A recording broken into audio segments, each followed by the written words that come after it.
একটি সুন্দর সমৃদ্ধ দেশ গড়ে তুলতে সবাইকে এক হয়ে কাজ করার আহ্বান জানিয়েছেন প্রধানমন্ত্রী তারেক রহমান। দুপুরে সেনানিবাসের জিয়া কলোনিতে মৃত্যুঞ্জয় ২৫ আয়োজিত প্রীতি ভোজে প্রধানমন্ত্রী বলেন, দেশের প্রয়োজনে সেনা অফিসার ও সৈনিকরা প্রাণ বিসর্জন দেন। তাদের এই আত্মত্যাগের মূল্যায়ন করতে হবে। সেনা কর্মকর্তা ও সৈনিকদের উদ্দেশ্যে তিনি বলেন, সরকার চেষ্টা করছে দেশটাকে সুন্দরভাবে গড়ে তুলতে।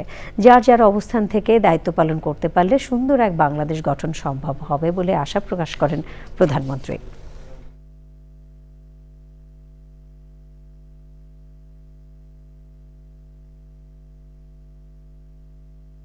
আপনি একজন সৈনিক সহ দেশের যে কোনো সাধারণ মানুষ, যেভাবে আমরা দেশকে আমাদের কল্পনায় দেখি, সরকার চেষ্টা করছে পর্যায়ক্রমিকভাবে ধীরে ধীরে সেই দেশটাকে সেইভাবে গড়ে তোলার জন্য। আমরা দেশটিকে আরও বেটার জায়গায় নিতে চাইছি।